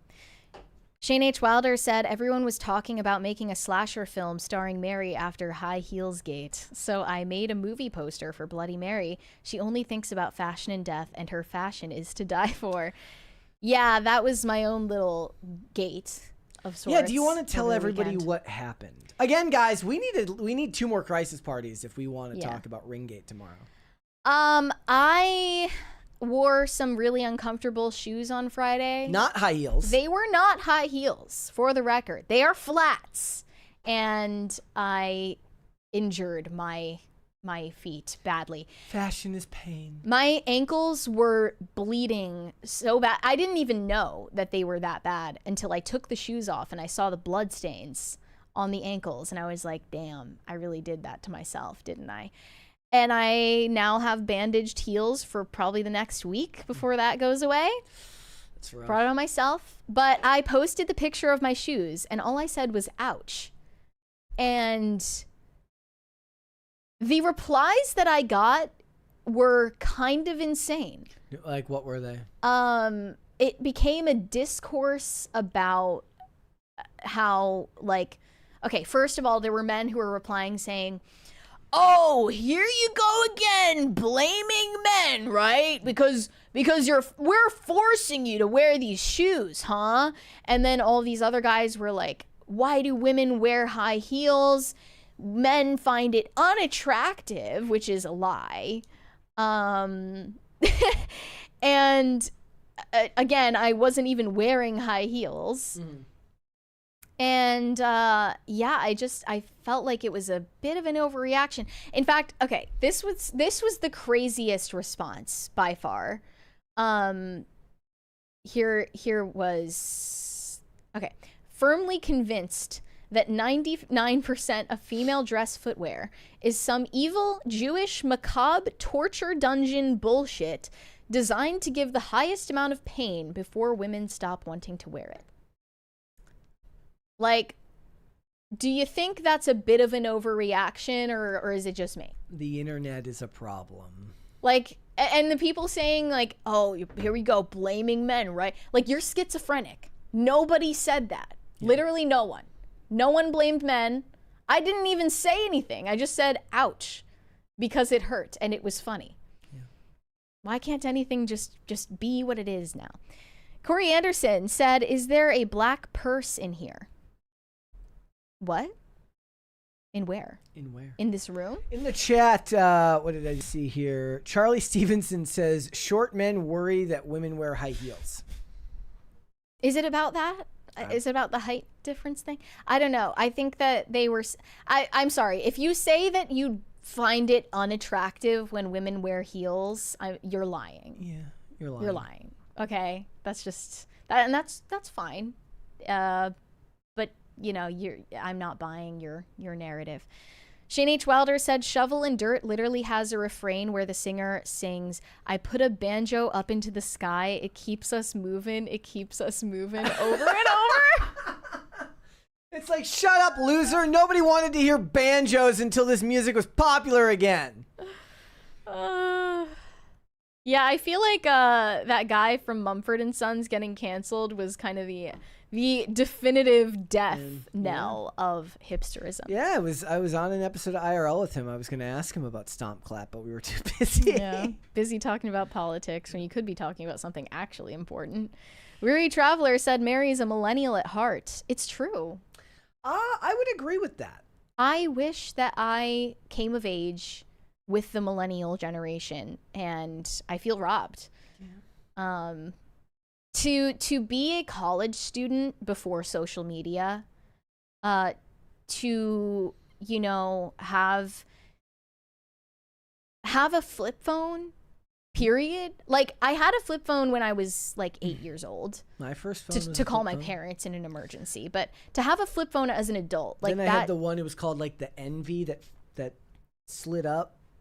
It was like a T-Mobile Sidekick knockoff. It was not anywhere near as good as a Sidekick. I wanted a Sidekick. We didn't have Sidekick money in my family, but we had it was like I don't remember even who made the phone. It was called the Envy, and it flipped up like that, so you could text like this. Mm-hmm. This was the good old days.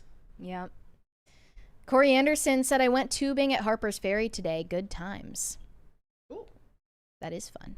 Shane H. Wilder said, I apologize. I assumed they were heels. In my defense, I could not tell because I'm a man and not gay. I just thought, don't do that. It hurts. Okay, here's the thing. The rest of the responses were saying, this is so illogical. Why do women do this? It's illogical. It doesn't have to be logical. What makes you think? Sorry, I'm not talking to you, Shane.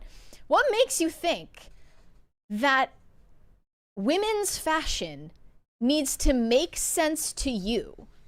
Like, or anything really in the realm of the arts. What was logical about it taking 700 years to construct the Cologne Cathedral and all of the people who died in the process, who fell to their death and became a pink mist at the bottom? What is logical about the process of painstaking work, blood, sweat, and tears for the sake of something beautiful to look at? What is logical about that? It's not logical. That's the point. Well, I mean, men have their own version of this because they buy and collect expensive shoes that they don't wear. Let's talk about the sneakerhead epidemic. How about that? Yeah. And they don't even wear them. And even if they do wear them, they meticulously clean them after the fact. That's not logical. Have you seen those videos, the guys who take the shoe off when they get down on one knee to propose? So wait, what? They get down on one knee to propose and they take the shoe off so that it doesn't scuff on the ground. Well, why would they wear the shoes then? Wear different shoes. Don't ask me. Pat the Plumber said Masad Mary and the Hebrew Heels. Is that your band name? Yeah, somehow women's footwear is a Jewish conspiracy. Yeah. Burned Oils said high heels look stappit and are for bimbos.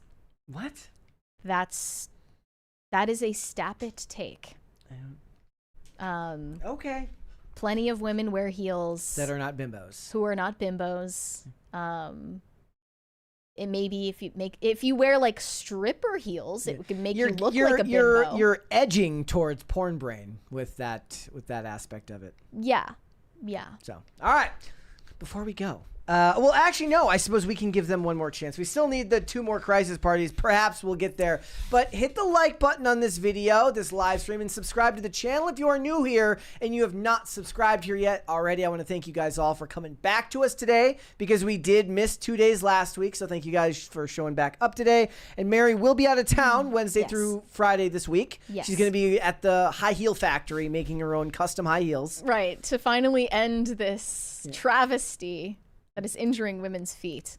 Yeah. I'm also going to be on Shane Cashman's Inverted World Live this evening at 10 p.m. Crossover. So that's a little crossover that you can look forward to after IRL. We have a few more super chats. Mason Miller said, to be fair, Mary, the comments about your injured feet could have been so much worse. Oh, there were worse. I'm just not going to repeat what those people said. Weary Traveler said, we love bimbos on PCC. We love some bimbos. Yurishima Otaru said they probably just want to see your feet, Mary. Some of them definitely want to see my feet, but some of them were just like, I think, like brain rotted from like scrolling too much and arguing constantly online. All right. Where can they find you? You can send me validation on Instagram at Mary Archived, or you can send me hate on X. That is also Mary Archived. And help me get TikTok famous. That is also Mary Archived. And just reminding you once again, I will be on Inverted World Live at 10 p.m. tonight. Perfect. We are going to be, well, I don't know how much I'm allowed to say. We're going to be talking about exorcisms. Oh, all right. Well, that's good. Yeah. Right. I don't know if we're supposed to say who the guest is, so I'll leave that to surprise. All right, if you guys want to follow me, I am on Instagram and on X at Brett Dasovic on both of those platforms. This show is here 5 days a week, Monday through Friday, 3 p.m. Eastern Standard Time, which is, of course, noon Pacific. We are on Amazon Music, Apple Podcasts, Pandora, and Spotify. If you would like to listen rather than just watch the show, you can rate and review on Apple Podcasts and on Spotify, which also helps us out a ton. So thank you guys so much for that. If you want to follow us on social media, we are on Twix at popculture_show, Facebook at Pop Culture Crisis, Instagram at Pop Culture Crisis Pod. Mary, there's one more there. Shane H. Wilder said, I might have to call into Inverted World to share my St. Michael and demon stories tonight. I've mentioned them, but never told them at length. Okay. I'm looking forward to it. All right. With that being said, ladies and gentlemen, we will be back with another episode tomorrow. We'll see you then. Bye. Bye, everybody.